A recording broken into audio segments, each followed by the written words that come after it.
Hi guys, hopefully you can see us. We're just having a few technical difficulties because we had the phone on its side, but obviously that's going to be a problem for reading all of your questions. Also, I'm really blind apparently because this writing is really small. I can try and read it if that works. I think it's fine. Hopefully you guys can hear us okay. Fucking reflections on my glasses aren't helping, but...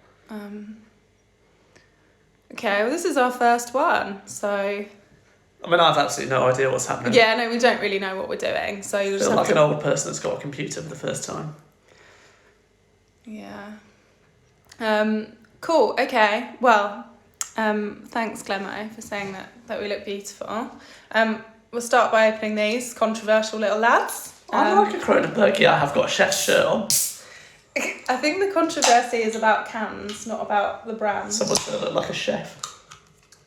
Yeah, he was going to wear a different shirt, but he was too fat for it, so... I have put on a bit of weight during lockdown. It's fine. You'd probably needed to be honest. Yeah. Should try it on an iPad. We've got an iPad, but it won't have any battery because they never do. Yeah. Yeah, that yeah, so yeah, it's actually I've just started drinking it on the weekdays because I'm not sure I can cope with waiting until the old lockdown happens. We did have some candlesticks there, but then we thought it looked a bit like a shrine to my Bobby Robson shirt. Which it basically is. Yeah, I mean it is, but also just probably a bit weird. Yeah. So I think the plan is we'll briefly discuss everything that's happened today with Giles Watling. Yeah, who I've just looked up, and he isn't... I thought that he was something to do with being a Newcastle MP, which would be strange, firstly, because he's a Tory, although Sunderland makes some terrible decisions. But what's he doing, just steaming in? Trying to be popular, I think is probably the main reason. Yeah, I think it's like... I assume that he's something to do with that committee as well, so he feels like he's just should be making a noise of some sort. So he did exactly the same last year, and he basically said... the committee needs to look at Saudi Arabia and piracy. And as someone's quite rightly commented, the Telegraph come out and said there's no way the Department of Culture and Media are going to look at Saudi piracy at the minute because they've got 50 million better things to do than to think about that. But haven't someone also said already that they're not going to get involved and it's not their decision? So everyone might remember the Scottish MP, I think it was called Ian, some sort of Scottish name. Mm. And he said to Oliver Dowden, who is the Culture Secretary, will you intervene in the deal to take over Newcastle United? And the answer was very much no. So from what we think, there will be absolutely no development as a result of this happening. Yeah, and also, I mean, even in the article that we read initially, which was presumably a bit of a scaremongering tactic, they even said in there, look, there's no chance that this is going to go to the select committee anytime soon. And there's been another article since, I think some people have linked it to me, where they've also backtracked on it, which is just classic, because it seems to be that all the press articles are kind of competing to get a new story which isn't a story, and then someone along the line realises that it's absolute bullshit and then retracts on it straight away. So someone's just asked whether the buying and selling side should be putting pressure on the Premier League. The answer is probably no, because the moment they put pressure on the Premier League, they'll rush them into a decision. And if you've got somebody who wants to carry out a takeover, then the reality is if they put pressure on you, someone making a decision, then they will turn around and say, thanks for pressuring us, it's a no. But also, I feel like, there's a lot of stories coming out, making out that the Premier League are just some sort of Sunderland fan club that's going to say, oh, well, we've had this really reputable letter in, so let's look at this. Like, I don't think anyone can pressure the Premier League in the sense that occasionally they've responded, for example, to Amnesty International by just saying, look, guys, there's a procedure that we need to go through. So I don't think that they're going to be massively fazed by all of these responses and letters coming in. They don't make their decisions based on the select committee. I think we were initially a bit concerned when we read that tweet earlier, just because you obviously, as fans, the more rumours that come and the more the delays there are, naturally, like you, we forget to be logical and we get a bit stressed. But I just think it's a bit ridiculous. The whole thing's been... The problem is that this takeover bid became public at a really early stage, and so every different stage would normally probably have been done in secret. And so the bits that have been made public are far greater. So someone's just quite rightly said the Southampton takeover took 2 months. The City takeover from the day it was announced, the day it was finalised, was 7 weeks. And we just don't know what happened before it even became public. Yeah, and obviously the lockdown makes it a bit different because I've had clients and our media team at my law firm are always saying you better fucking hope something big happens the day of your court hearing so that no one's bothered. And obviously in terms of this there is nothing else happening, so everybody's just desperate to jump on anything that happens, and that is leading to conflicting stories as well. Yeah. Somebody's just asked, do we think that because of all the negative press it will force the Saudis to pull out? There was an article today in Forbes magazine, which is an economic journal, and they started looking at the fact that this deal now, in their view, makes absolutely no commercial sense for anyone involved in it. Having read the article, it basically looks like it's written by somebody who's got an investment in beIN Sports, because all it does is talk about how great beIN Sports are and how terrible Arab the Saudis are, which is fairly one-sided. Yeah, but even I kind of looked at that and initially was like, oh, it looks really negative. And I think we just have to remember that there's just lots of people saying lots of different things. I personally don't feel like the Saudis are going to be stupid enough to think that any business deal they enter in anywhere in Europe is going to be really straightforward for them because of everything that's happened. Whether they would have anticipated the level of like jealousy and ridiculousness that the British press always contributes to situations, I don't know. But I don't personally think that it will cause them to back out. I think if they were going to have questions about doing a deal, Mike Ashley is a massive knob, so I think that would have been something that would have concerned them. But having got to this point, I don't think they will. The Saudis don't care what the press say.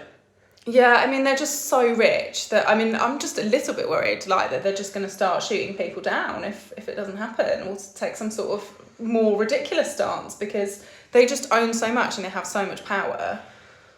I just can't see them. They probably don't even know who Giles Watling is or care. Well, I didn't until today. Well, no one does, but... So the Giles Watling is very unlikely to make any difference. I think as a knee-jerk, it was a bit concerning.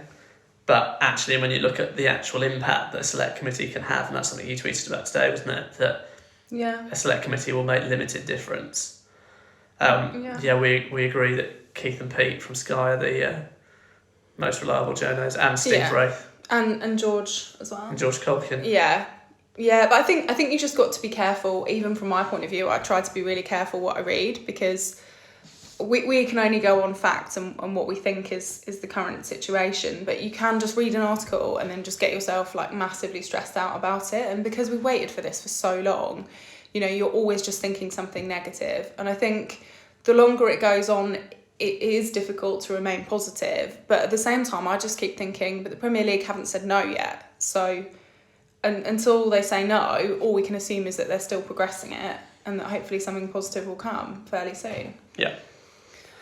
I think people have been asking us about dates and stuff. I did think it would be sooner. I thought that the pandemic in some ways would make it come sooner, but obviously none of us could have anticipated the amount of letters that have gone on. No, and certainly the letters from Jamal Khashoggi's fiance. Oh, sorry, a little was unexpected, and that's the sort of thing that will complicate it. We've been asked if we think Ashley and Piff could sue the Premier League if they block the deal. The problem is people keep asking us things like, what if Ashley backs out, or what if someone tried to sue someone? As a lawyer, when you enter into one of these agreements, everything will have been looked over and checked a million times, because imagine being that lawyer that misses a clause or misses something. Everything in the loan agreement, the heads of terms or the memorandum of agreement will say, you know, this is the penalty clause if for whatever reason this doesn't happen. I personally, from a practical point of view, can't see why Mike Ashley would pull out. Like, there's been some rumours and, again, some fairly unreliable press about other offers, but this is, in reality, the best deal he's going to get. He's getting himself into a weaker position because of his own financial affairs, his own financial business issues, and also, obviously, the pandemic as well. His stores are all closed, so I can't see why there would be any incentive for him to pull out. And also, as I've said previously, he would just really lose credibility because, I mean, Staveley's going to be absolutely fuming. She's not. I can't see her brokering another deal if this one doesn't go through, unless it's a technical problem. And I can't see any other business people thinking he's a good man to get involved with. So, in terms of legal challenge, if the Premier League block the takeover and say PIF have failed the owners and directors test, there will probably be what's called a judicial review of that decision, and before that an appeal of the Premier League decision, where they will basically say either the decision you've reached is so ridiculous that nobody else would reach it, or there's something wrong legally in the decision that you've made. Yeah, and I think that there's a good chance that, I mean, Reece has been joking that he's going to judicially review it, but I think there's a good chance that the parties would review it, because the reality is there isn't that many kind of businesses that are going to be able to buy £300 million football clubs that are going to come from a really super ethical background, is the problem. In terms of whether they can back out or not, we don't know the answer without having sight, as Shell said, of heads of terms or a memorandum of understanding. There will be various things that happen as a result of someone pulling out and various penalties they have to pay. And it will be expensive. This is a £350 million agreement. The Saudis will have very, very good English lawyers. I don't know who they use. I have some idea who Mike Ashley uses as his lawyers for various other matters. But certainly there will be, I would have thought, a very harsh penalty. And I would have thought that Mike Ashley would want a pretty decent penalty clause from his end, because in his view, Staveley's a waste of time. Yeah, I mean, he thinks he's been messed around by Staveley before. Just going through, I supported Yeovil before I was collared into being a Mag. We went to one match. It was absolutely terrible. But there was no queue for the toilets, mainly because there was like 12 of us there. Can Ashley pull the deal? How confident of you today? Sorry, guys, we're just having a little look through. It's hard to put a percentage of how confident we are of this deal going through. I'm still like really confident. I feel like, I'm confident. The Premier League are just taking their time, I think, because of all They've got to do it properly. If they don't do it properly, they'll be criticised. Still 75-80% is where I would be. Yeah, and I feel like, the rubbish in the papers is getting ridiculous. Like, it is, and I feel like some outlets are just losing all credibility. And I feel like, obviously, the Geordie fans as well, day by day, are like, this is ridiculous. And before I came on here, I said to Gallagate Shots, shout out, I said, can you please just be aware that if we can't answer a question, then we're not going to make up some bullshit or lie about it, because we don't want to lose credibility, because we've already put our credibility on the line, basically, by saying this takeover was pretty positive from the beginning.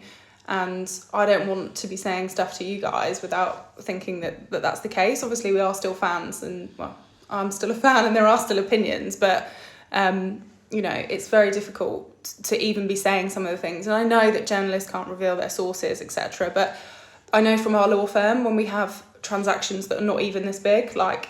we had a couple of companies bidding for another company for £1 million in our corporate department this week.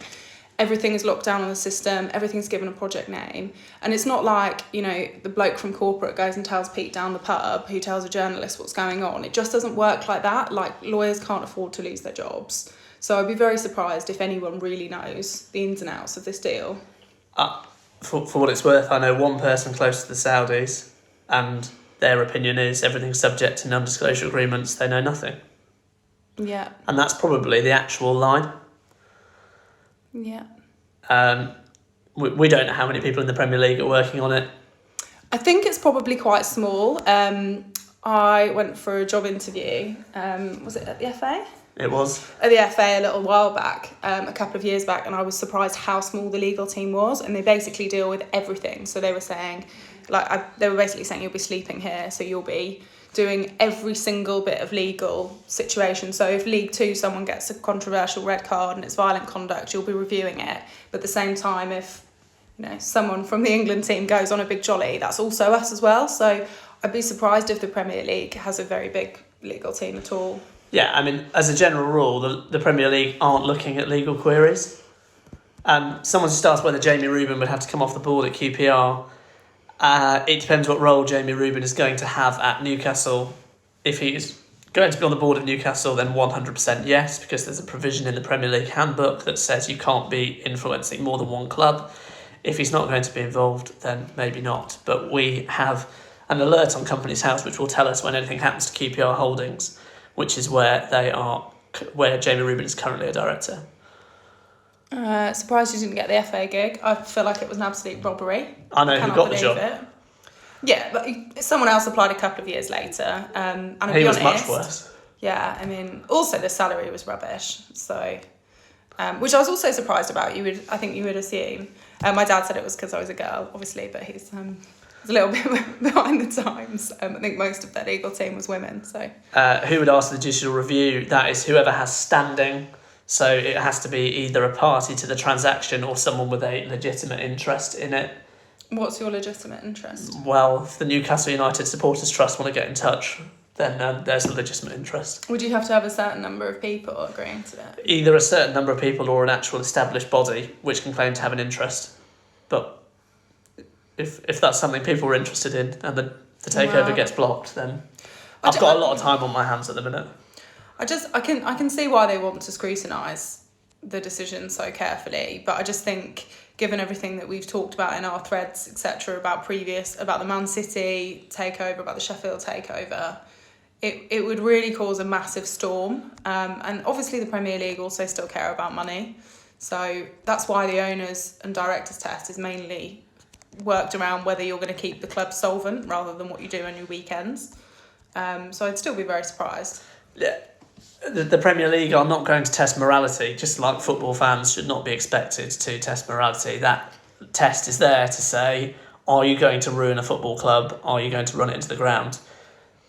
Yeah, I mean, it's difficult as a Newcastle fan. I think you take things quite personally, and I feel like I've seen lots of other people tweeting, would this have happened if it was another club? And it's very difficult on the morality point. I really don't understand why journalists are trying to suggest that the people of Newcastle or Newcastle fans, football fans, should be the ones, particularly Newcastle ones, to stop the deal happening. It's a bit ridiculous. And I know NUFC 360 posted like a really good thread saying, well, you know, no one asked us if we wanted Mike Ashley. No one asked us, you know, if he was the most ethical businessman in the country. No one asked us if we wanted Sports Direct signs all around our ground. And I agree with that, you know. Do you think there will be any further conditions on the sale? Do you think it's just a Premier League test? Difficult to say because we're not involved in the deal, but in terms of what happens after a Premier League test, everything is agreed. There's a heads of terms signed or a memorandum of understanding or association, that's all signed. The companies are set up, it's all ready to go. My opinion, I don't know about you, Shell, is that they are literally just waiting for a green light from the Premier League and then things will start happening. Albeit these things will still take time. And they keep saying, you know, more new evidence. I agree with the point that if this is a criminal case and they're making criminal allegations on the B&Q point, then it should be a criminal matter. But you never know with these things. Often when you're doing due diligence, for example, for the buying and selling of a company, questions will get asked and more information will be provided as a result of that. Sometimes it's just a tick box exercise that they have to have considered all of these things. I think Andrew was saying, you know, perhaps the Premier League didn't realise that fans would be so aware of the company's house set up, and therefore they probably thought they had a little bit longer before everyone was talking about it. Yeah, as we said at the start, we don't know when this deal actually started. We don't know when the Premier League check started. So, as someone just said, that's based on working days, not months. So. Yeah, and there's also a bit of discussion about how business in Saudi works. You know, there's obviously Ramadan, there's some suggestion the banks don't open on certain days, so that could be causing delays. I mean, it could, as ridiculous as it sounds, it could be that the Premier League needs certain people on the team and they're just not working certain days. It could just be down to that. And I know someone else has said it's just taking the excitement out. Like, I totally agree, but it kind of just feels so NUFC. Like, there's no way that we were just going to get rid of Ashley. And I think it will all be worth it properly in the end, but I agree with you. Like, the longer it goes on, the much more difficult not to be negative about it. So two questions that have been asked. The first about timelines for money, and the second about whether it's just the privacy issue. In terms of transfer of money, it's not a case of picking up your phone and paying your mate down the pub 30 quid. We've tried to explain it before because it's not necessarily straightforward. It works similar, and that's the only way I can really describe it, as when you get paid the winnings of the Euro Millions. So there is an account in Saudi, likely with the Gulf International Bank, that will be full of Saudi currency belonging to PIF. PIF will transfer at some point during the day to sterling into the UK. That will go into a PIF UK account, or probably one of the linked accounts to the takeover, so an NC UK Investment Limited account. That will then have to be transferred to Staveley. The Rubin brothers will have to make their investment. Staveley, assuming there is an investment rather than it being an interest in exchange for her services, will also have to make a transfer. That's all already taken a number of days to set up, and that full sterling will then have to go to an account for Ashley. It will likely be done on what are called letters of credit, which is where Ashley's bank will want a letter of credit, which is basically a temporary loan or a temporary piece of paper that's worth, in this case, about £300 million. That's issued by the sending bank, so PIF's bank, and then it will be done like that. So we are looking at 3 to 4 days for transfer of funds. Yeah, so the other questions, someone was saying about, we talked a bit in our Premier League thread about how the test actually works. Someone was saying, is it discretionary? And we had a little look at that thread. I can't remember the exact law, but I think it has to be reasonable. Effectively, it's the Premier League putting itself in the position of the reasonable person, looking objectively to say, if we were to look at this deal on the balance of probability, so more likely than not, as a purely independent person, do they pass the test? So are there grounds to believe that the person who's subject of the director or owner's test, or the actual beneficial owner, so PIF, have engaged in conduct that, if it was in the UK, would result in a criminal offence? Yeah, and we don't actually think murder is in the list of the Premier League Handbook of offences, weirdly. It's offences of dishonesty, which murder isn't. Yeah, I mean, it's not unusual for a fit and proper persons test for lawyers. I'm not suggesting murder, but I know solicitors who've got drink drive convictions or other violent convictions. But if you steal a can of tomatoes from the shop, then you're really in the shit, because your integrity is literally related to your honesty rather than any level of violence. So I can't see how they would fail it there. The other point is the connection with Sheffield Wednesday. But again, it's very difficult, because with Middle Eastern countries, and I know GEORDIE Dentist has spoken a bit about this as well, that the families are all very often linked. We couldn't see, I accidentally sent on the timeline of the Royal Sheikh family to one of the partners at work, so God knows what he thought I was doing, but we couldn't find any link to the two players, could we? That was obvious. You have the King Faisal, who was the king of the House of Saud about 40 years ago, probably less, kind of guessing. Yeah. He had 10 sons, between 10 and 12 sons. Mohammed bin Salman is the son of the eldest, who is now King Salman. The owner of Sheffield United is the son of the 12th brother, so the youngest brother of Mohammed bin Salman's father. And so you get the idea by how complicated that is as to how distantly related they actually are.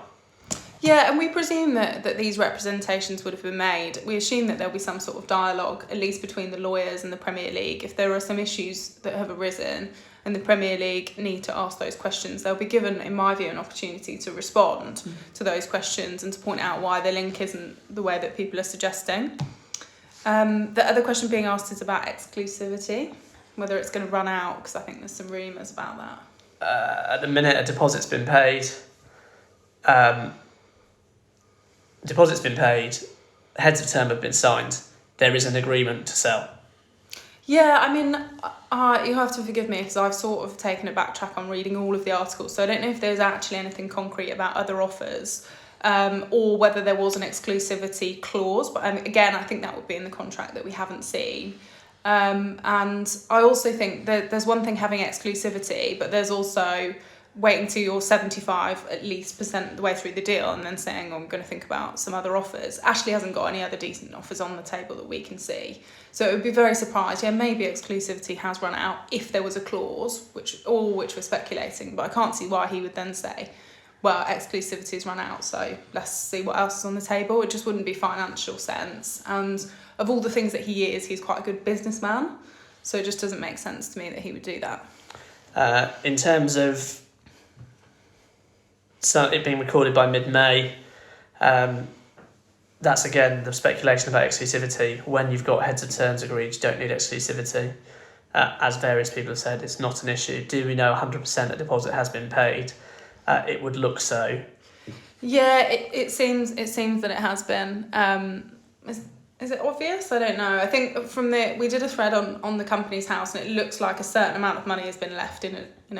There's a deal there's a charge in place over the funds from Staveley's case against Barclays, which is worth more than 10% of this deal. That to me looks like it represents some form of deposit. Why does Amanda and the Rubin brothers want 10%? Well, I'm guessing Amanda does because she brokered the deal. Amanda will take 10% because she brokered the deal. The Rubin brothers are known for acquiring in businesses in areas that involve the Saudis. They have also invested, as we know, in the Northeast already. Yeah, and also because I think with the whole Project Saudi, where they're trying to invest in businesses in Europe and in particular sport, I think it's been accepted widely that they don't actually know what they're doing. So that's why they're going to probably have a director of football, and that's why they probably want Staveley on board. But Staveley's there to broker a deal, allegedly the same way she did for Sheikh Mansour with Man City. Somebody just asked about what's the impact of Arabsat winning the case in the French court. I haven't read the ruling from that French court, but it was kicked out and costs ordered against being in favour of Arabsat. The suggestion is from that, there's nothing to link Arabsat to BOutQ. BOutQ being the pirate broadcaster. The issue is that the Premier League criticised Saudi for allowing BOutQ to continue broadcasting. So there is some pressure previously by the Premier League against Saudi, and that's probably what's making things a little bit complicated. Yeah, but didn't they also ask them to stop allowing it to be broadcast, and the channel was shut down last year? So the channel was shut down in August last year. It was May last year that the select committee were first asked to consider Saudi piracy, but it's quite right that Saudi in due course did stop BOutQ broadcasting. Yeah, and someone said at the beginning, what do you think the chances are of negotiating? I think that is the case. I think the Saudis are very committed for a number of reasons to this vision and to trying to, at least be seen to be moving forward in terms of their ethical behaviour and morality. And so I do think if the Premier League is saying, look, you just need to do a few more things, then I think they will be doing that. And again, that isn't something that anyone's going to really know about. That's just going to be a conversation with the Premier League, working with them, saying, this is what we need to do. And someone's saying it could all be done. It could just be the cash. We really don't know. One would expect to know from the Premier League or somebody close to the deal that the Premier League checks have been passed. Would they though, with the Premier League, because we've been looking, and previously the Premier League hasn't made an announcement when they've passed the checks. They haven't, but I think in this case they would need to. So the only example we found is the Football League dealing with Leeds and Massimo Cellino, and their decision in relation to him was published on the Football League website. Quick reminder to follow Gallagate_shots on Instagram. Yeah, definitely do that. And on YouTube. Yeah. Will there be a decision? When will there be a decision? We don't know. No, we don't know. It's interesting that you think that the Premier League will say something. I think the tone of the club has been silent and not a massive surprise. I think if it goes through, I think PIF will have to make a disclosure to their shareholders, an announcement, and we've said previously we think the club will make an announcement, which is why everyone's got their notifications on for hearing about really third goalkeepers' birthdays and other stuff. So we think there will be an announcement. But I think even if there isn't, I think something might have to be said. If it's not going to go through, I feel like the club would have to make some sort of announcement, but I feel like it would be very woolly. There'll be something vague. Yes, of course, it's acceptable to substitute cans for a bottle of Newcastle Brown. Yeah, there's been a lot of controversy about the cans, but we're just carrying on drinking during lockdown as we would normally, and then we just probably smash through the rest of. Cointreau, vodka, and champagne is a bit of a weird cocktail, but yeah, that is ready for the announcement. Yeah. I can see people getting irritated with the announcements. I think we have to finish up, but let's see if there's anything we've missed. Yes, it could go on for weeks, but probably unlikely. I'm just trying to work out. I think something was said about the failed takeover, wasn't it? Someone said with his announcement last time. Everything last time, I assume that means this time last year when I then went pretty hard on Newcastle winning the league at 1,000-1 when this Failed Takeover was first suggested, and that was really money wasted. I don't think anything was ever explicitly said. That's the problem. You know, the club aren't very good at communicating. They never have been, though. I mean, and fans obviously know that better than we do. I think Ashley will do an interview with Samuel, but I don't think anyone will really care. How long do we think it will go on for? I mean, realistically, we must be in weeks territory now, rather than months. Yeah, I mean, we've been hoping it's days for quite a long time. I don't know how to move. Sorry, I just had a little technical issue. The Southampton issue is exactly that. I mean, it took 2 months. Yeah, what are we into now? Week 5? So, April the 9th was when the tests were seemingly submitted and Companies House documents were uploaded on the 14th and 15th, but were effective in terms of director, and the same of Banda Ben Mogren, which was uploaded on the 28th. That was all effective of 9th of April. So 9th of April seems to be the last date that anything substantive happened, anything major anyway. So that is just over a month ago. So it's not actually that long. I think just for us it feels longer, and also because we were given the impression that it was going to be fairly straightforward, which has now made everybody more concerned. But I think from the outset, if they'd just said it's going to be 2 months, then people wouldn't be worried. But it's just all these journos jumping in with rubbish every day. And you can probably tell an article that's not going to tell you very much, because the first 3 paragraphs will be really interesting, and then you have to pay to read the 4th, which will probably say something you've read before. So that's clickbait. Yeah, and I've had arguments with various journos saying, well, they're on a salary, but I'm pretty sure that their salary review is based on how many articles that get read, and I'm trying to stay out of it. I know some of the other people that have been commenting on the takeover have kind of tried to take a little break from social media. I know that we try and respond as much as we can, but it's difficult because, you know, we don't want to say anything that you guys then cling on to that isn't true. So we still stand by everything that we've said in our threads. I don't think that we've been very far off with what we're thinking. Obviously, we would have liked it to be done by now. But I still feel really hopeful. I don't know where your 70% came from. 75 to 80%. Well, at the beginning, you were like, yeah, this I was 100%. is definitely happening. Well, why are you less sure now? Why? Because the problem is, if you're sat there as the Premier League and you've got one of your major broadcasters, members of Parliament, and then Amnesty International, Fair Square, and the fiancé of someone who seemingly was killed by the Saudi state, and we're probably not going to get into that because we have certain views on it that others may not agree with. And yeah, we've got to be a bit careful what we say. I mean, it didn't read to me like a letter that she'd written, just because it started with, you know, your wonderful game of football in like the second paragraph, which just seems a bit odd. But no, I take all those points. But then individually, we've discussed them, and you've said, well, this is why it shouldn't be relevant. So why is it affecting your certainty? My opinion is still that the takeover should go through. There isn't anything that should stop the takeover. But when you've got 5 individual issues that can all add up, you're going to say 4 times out of 5 that deal's going to go through, but 1 time in 5 it probably won't. Oh, someone else saying, what about this Project Restart? So Charlie's obviously involved in that. Project Restart is difficult. People aren't going to agree.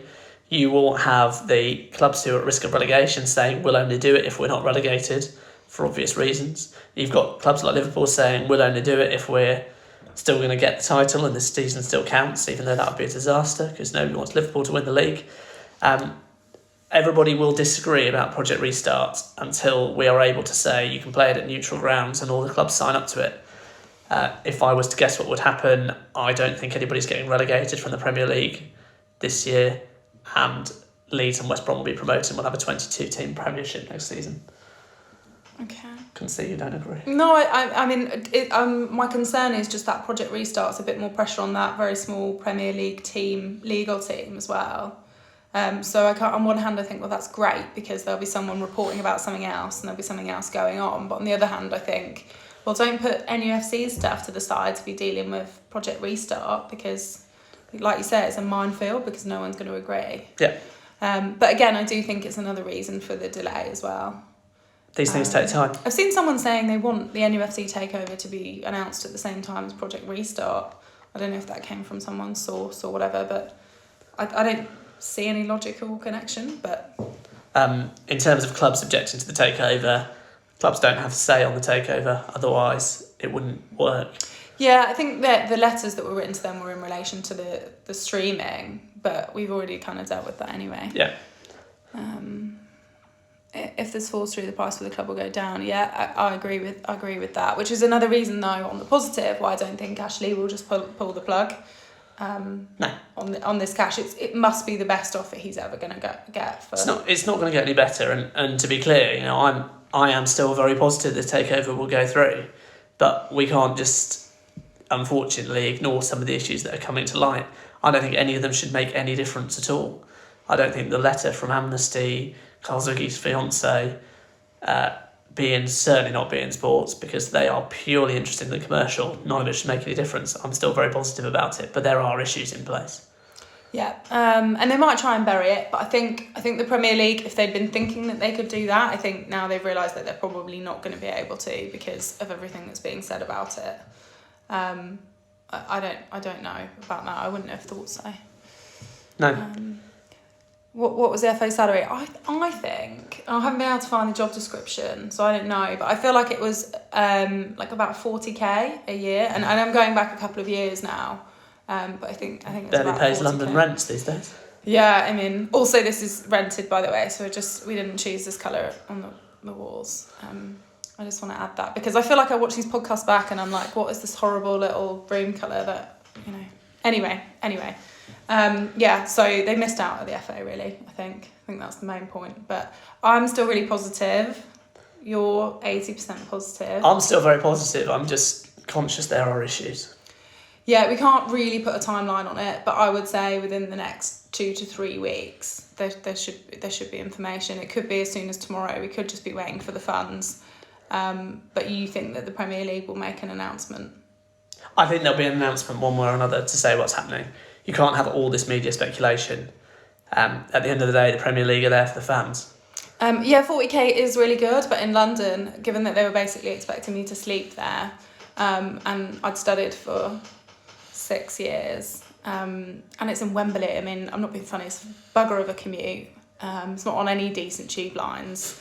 Yeah, and it's not in the city, so like you're only going to really see a few. Yeah. Anyway. Yeah. Do we know what day it'll happen? No, we don't. It will be announced when it will be announced. It will be interesting to see whether it's announced at a time that suits PIF or a time that suits Staveley, Rubin, and the fans. Hopefully. Well, what time? What's the difference? Well, if it was PIF, it will probably be a late evening announcement because of the time difference. Yeah, but don't forget as well, I think there will be some element of taking into account people storming SJP as well. Yeah, that's very true. So I don't think we can know. To be honest, I feel like when Staveley's got it over the line, she's not going to give a shit whether... I mean, to be honest, I'm not going to give it, like, if it's 9 o'clock in the morning, like, that's it. Like champagne to get an open. Yeah, just better hope nothing urgent's on at work in the day. We don't think there can be a conditional approval. Well, I certainly don't anyway. From the Premier League in terms of you're approved, but if you do this... We do think it's an ongoing test, so they have to kind of... In the same way as when you're a lawyer, if I commit an offence tomorrow and get arrested, I'd have to disclose that, and then my regulatory body would say, well, we have to decide if you're still fit and proper to do your job. So it's the same kind of thing, but obviously it would, if they failed this one, cast questions over Sheffield United and Man City. And also I just feel like when it's done, people are less likely to be banging the drum and will just accept it. Yeah. Will there be movement on Company's House before funds are transferred? Probably. If there is, then, you know, he's got his alerts on, so we'll get a tweet up about it and try and anticipate what it actually means. Yeah. Right, we're going to jump off because we've massively overrun our time. Hopefully it was helpful. It made me feel a bit better, actually. Oh, that's good. Yeah. Gotta Get Shots says we appreciate this, so make sure you follow us because the Instagram numbers are not very good, obviously, because they've only just got us on board. But if you could follow them, I know that They spend a lot of time mainly doing all the stuff to make us look slightly better. So sorry you haven't been able to edit this one. Yeah, I look far worse. But yeah, they spend a lot of time. So if you did give them a little follow, it kind of makes it all seem worthwhile. And subscribe to the YouTube channel, which is where all of these podcasts that those guys spend a lot of time on get uploaded. I'm probably just going to drink a couple more of these. Hashtag cans. Yeah. Yeah, and you're only allowed one because you said 80%. It's me topped. All right. Thanks, guys. Cheers.